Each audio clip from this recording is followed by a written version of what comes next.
Salam from Australia, apa kabar? Di session talks ini aku ingin berbincang-bincang dengan penonton online karena berdasarkan pengalaman aku yang udah mau tinggal 4 tahun di Australia, aku ingin share ke kalian tentang 6 alasan kenapa aku suka tinggal di Australia dan 1 alasan kenapa aku tidak suka tinggal di Australia. Pokoknya pantengin aja terus di video aku kali ini. To be continue.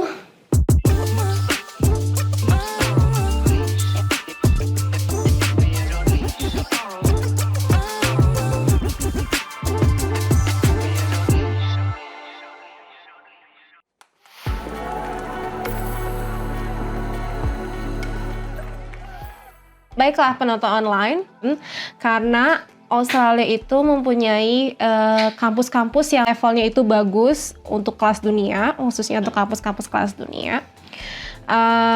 Karena juga ini adalah bagian dari rencana aku, kenapa aku juga pindah ke Australia, selain karena memang ada kakak aku yang tinggal di sini, karena itu adalah bagian bonus ya penonton online.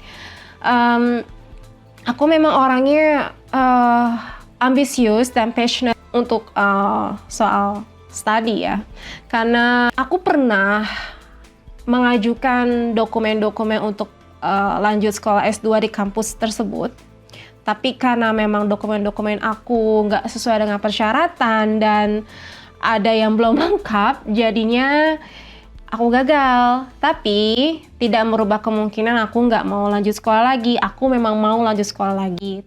Tapi ada pilihan lain juga jika aku mau sekolah lagi, yaitu dengan kursus.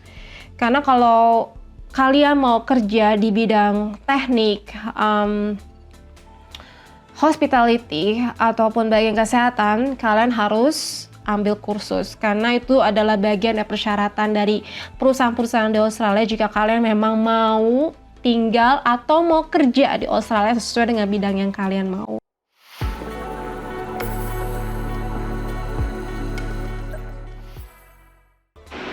Oke, baiklah penonton online, untuk alasan kenapa aku suka tinggal di Australia adalah dengan nomor 2, cuaca. Untuk cuaca, sepertinya memang sangat sesuai dengan kulit orang Asia seperti aku, karena di Queensland ini cuacanya seperti di Jakarta ataupun di Bali, meskipun saat ini sekarang lagi musim semi, udah sekarang jam 10:30, di mana memang tidak terlalu panas banget dan suhunya juga masih sekitar ya 27 derajat, 28 derajat. Kalau untuk summer, aku rekomendasikan kalian harus menggunakan sunscreen dan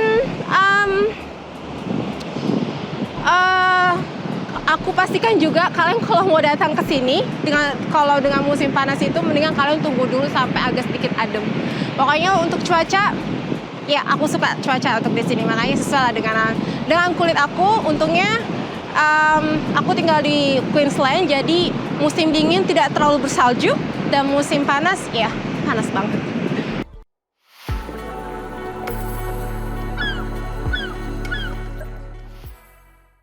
Oke penonton online, untuk nomor 3 yaitu menjelajah taman, pantai, dan pegunungan. Ya, saat ini aku lagi memang ada di pantai di Gold Coast. Bisa kalian lihat sendiri view-nya. Lagi musim di sini musim semi, airnya lagi dingin banget. Cuaca hangat sesuai dengan, makanya aku berani jam segini ke pantai. Biasanya aku nggak berani kalau misal ke pantai itu jam-jam segini. Ya, untuk taman, yang aku suka di Australia itu di setiap perumahan itu selalu ada taman. Makanya kadang aku suka ajak Benji jalan-jalan ke taman. Kadang aku sama dia berdua itu suka jalan kaki. Kadang suka nyetir, cuma nggak terlalu jauh dari rumah. Pokoknya untuk kalau di Australia itu banyak banget taman-taman. Untuk pegunungan, mungkin di video sebelumnya kalian udah melihat kemarin yang kita pergi ke Mount Tamborine, ya di pegunungan di Australia itu sudah nggak aktif, cuma memang cocok banget buat kalian yang mau ke sana untuk mendaki pegunungan, bukit, chasing chasing sunrise itu bagus banget dan cuacanya udah nggak bisa diragukan, dingin dan adem.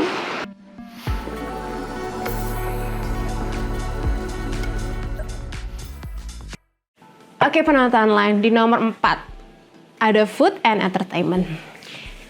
Makanan dan hiburan. Untuk makanan aku tidak terlalu sulit ya, karena selain kadang kakak aku, si Cece, suka kirim makanan buat ke aku kalau dia lagi ada mood masak.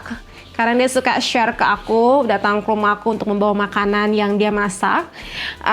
Ada juga ada makanan yang sesuai lah atau cocok di lidah aku, yaitu adalah makanan khas Thailand, makanan khas Vietnam, dan makanan Korea, dan makanan khas Jepang. Pokoknya yang menurut aku tuh yang cocok lah di lidah aku. Karena kan aku sebagai orang Asia kan memang suka yang makanan yang gurih-gurih, suka makanan yang pedas-pedas. Jadinya tidak terlalu bosan lah kalau aku suka, kadang suka makanannya yang ala western. Untuk hiburan, yang aku suka di Australia itu kadang di beberapa spot, apalagi di area dekat rumahku, itu selalu ada event, entah itu food truck dengan live music. Itu nggak hanya satu tempat, dua tempat dalam satu hari, bahkan ada beberapa tempat. Karena aku dan suami aku ataupun kadang sama kakakku, kalaupun kakakku nggak sibuk, aku kesana. Suka mencoba mencicipi makanan-makanan ala food truck, terus kita enjoy duduk di taman ala-ala piknik seperti itu, dengerin live music. Pokoknya kadang di weekend kami tuh selalu mengunjungi event-event yang ada di area dekat rumah kami.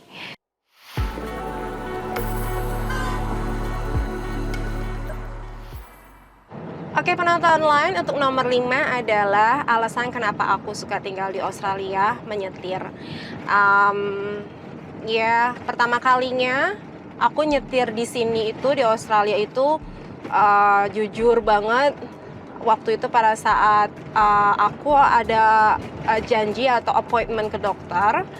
Aku seperti kayak menunggu kakak aku, menunggu Cece, tapi karena memang waktunya mepet banget pada saat itu, aku memberanikan diri untuk nyetir. Saat itu kaki aku benar-benar gemeteran. Cuma ada kendalanya pada saat itu, mungkin kan aku panik ya. Pas aku dapat parkir, memang parkirannya memang dapat spotnya tuh yang kurang ini deh. Kurang pas menurut aku, makanya pada saat itu aku langsung telepon Cece. Pada saat itu dia lagi posisinya memang lagi di jalan mau ke rumah aku gitu. Ya udah, semua jadi panik, tapi setelah itu aku udah nggak panik lagi sih. Makanya ya aku suka nyetir di Australia itu cuma hanya ikuti aja peraturannya, terus juga kecepatannya juga ditentukan. Apalagi untuk jalan seperti ini nih, aku kan lagi ada di highway. Iya, jadi penonton lain, tadi aku sempat bicara sama Nick, highway itu sama nggak sih dengan jalan tol? Ya sedikit sama, cuma perbedaannya kalau misalnya kayak ya let's say katakanlah highway kayak jalan tol lah ya, kecepatannya itu harus kalau enggak 100 ataupun 110. Lebih dari itu jangan harap ya, karena memang banyak ada kadang tuh polisi suka parkir mobil van atau mobil tipikal mobil deh, tapi di situ ada kamera gitu. So, kalau misalnya kalian emang speedingnya terlalu over ya jaga-jaga aja gitu. Terus gak boleh juga terlalu down juga speednya, karena ngaruh ya sama yang nanti di belakang. Kalau misalnya tiba-tiba dia speednya ada normal tapi kita posisinya di depannya, misalnya contohnya gini aja, harusnya 100 km, harusnya 100 speednya, tapi kalau speednya di bawah 100 itu efeknya ke belakang, nanti yang ada rem mendadak, terjadilah kecelakaan. Intinya itu aja sih penonton online. Dan juga memang kadang kalau misalnya kita nggak pakai seatbelt, ini peraturannya kemarin pas di bulan Juli tuh emang selalu mungkin ada perubahan ya. Pokoknya menonton online di sini tuh kadang untuk dendanya tuh memang parah banget sih. Kalau kalian nggak pakai seat belt, terus main handphone lagi di jalan, itu walaupun kalian pikir nggak bakalan kena ke kamera, pasti kena, karena di sini kamera ada di mana-mana. Ya pokoknya kalau menurut aku ikutin aja sih peraturannya. Kalau mau selamat ya, itu aja sih. Kalau untuk area mungkin sekitar perumahan itu 50 speednya, ataupun 60. Kalau untuk area sekolah harus dikurangi 40, dan juga memang harus agak slow down ya. Dan untuk zebra cross ya mungkin sebenarnya sama kan di Jakarta, cuma kan kadang kalau di Jakarta itu suka nggak sabaran, kedua macet, ketiga motor ada di mana-mana. Di sini juga motor ada, tapi kan cuma 1-2, itu pun juga kalau misalnya motor seperti kayak skuter itu nggak boleh ada di highway, jadi harus berada di sekitar area perkotaan atau perumahan, nggak bisa ke area highway kalau untuk yang skuter. Tapi kalau motor-motor besar bisa, cuma kan ada peraturannya juga. Ya pengalaman aku udah sampai sekarang ini udah mau 4 tahun di Australia untuk nyetir, udah alhamdulillah ya. Masih aku bisa ikutin, karena kan juga aku pekerjaannya ya sebagai supir. Kalau setiap hari antar jemput anak sekolah, belanja kebutuhan sehari-hari, udah otomatis aku harus pakai mobil gitu.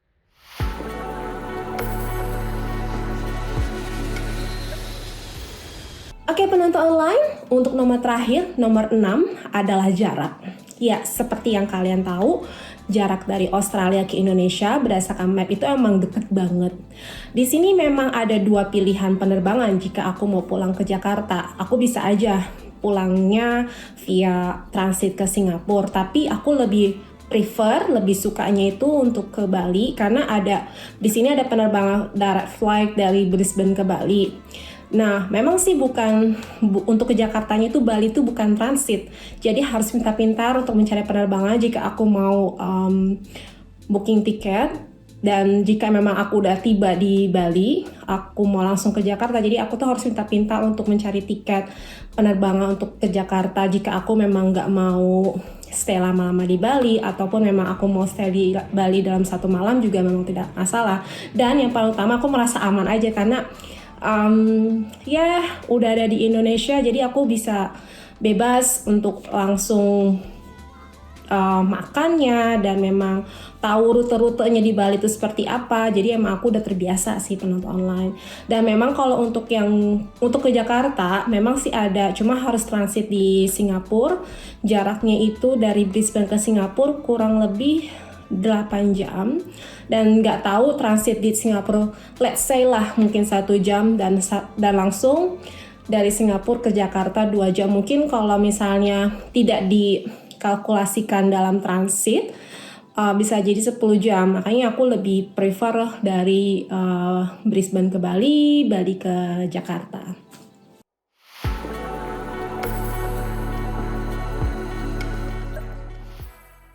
Baiklah penonton online, satu alasan kenapa aku tidak suka tinggal di Australia, yaitu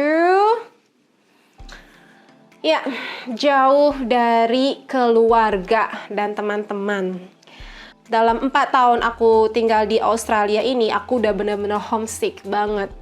Karena ya meskipun rasa rindu aku terobati dengan video call dengan keluarga aku, dengan teman-teman aku, tapi tidak terlalu terobati. Untungnya, alhamdulillahnya ada kakak aku di sini, jadi kami berdua bisa sharing, kadang juga bisa teleponan dengan keluarga, bisa melalui telepon video call grup bersama mereka juga. Bagi aku masih lumayan lah ya. Memang dalam tahun pertama ini aku belum merasakan namanya homesick, tapi udah 2 tahun atau 3 tahun aku di sini, aku udah merasa banget homesick, apalagi dengan makanan-makanan Indonesia ya teman-teman. Karena di sini walaupun ada restoran Indonesia, tetap aja rasanya memang berbeda dari khasnya gitu. Dan makanan-makanan yang lainnya juga nggak terlalu lengkap. Memang bisa masak, cuma kadang tuh aku suka mellow, galau juga gitu. Aku masak sendiri, aku makan sendiri. Meskipun Nick belum menyesuaikan perutnya dan lidahnya dengan makanan khas Indonesia, tetap aja kan pasti ada beberapa makanan yang dia tidak terlalu asing bagi dia. Ada beberapa makanan yang bagi dia tuh asing buat dia. Ada juga beberapa makanan Indonesia yang membuat dia nggak suka juga, dan aku juga nggak memaksakan dia untuk harus suka dengan makanan ini gitu, dengan makanan Indonesia. Aku juga nggak mau terlalu nggak mau egois ke dia kalau harus makan makanan ini, aku nggak mau. Ya pokoknya intinya gitu aja penonton online aku. Sebenarnya hal yang paling aku nggak suka itu jauh dari keluarga, kangen sama semuanya, apapun itu. Baiklah penonton online, itulah tadi 6 alasan kenapa aku suka tinggal di Australia dan 1 alasan kenapa aku tidak suka tinggal di Australia. Penjelasan tadi adalah berdasarkan pengalaman aku dan secara umum juga mungkin juga orang-orang Indonesia yang udah tinggal di Australia juga merasakan hal yang sama seperti yang aku alami. 4 tahun mungkin memang belum cukup berpengalaman ya, tapi bagi aku dalam 4 tahun ini aku tinggal di Australia itu benar-benar waktu yang sangat ajaib buat aku, karena banyak banget sekali perubahan-perubahan aku tinggal di Australia dan lebih banyak mandirinya udah pasti. Terima kasih penonton online yang udah menonton di video aku kali ini. Jangan lupa selalu di subscribe, like, komen, dan share juga di video aku ini. Juga nyalakan tombol loncengnya supaya tidak ketinggalan di video aku. Terima kasih, sampai jumpa di video selanjutnya. Take care!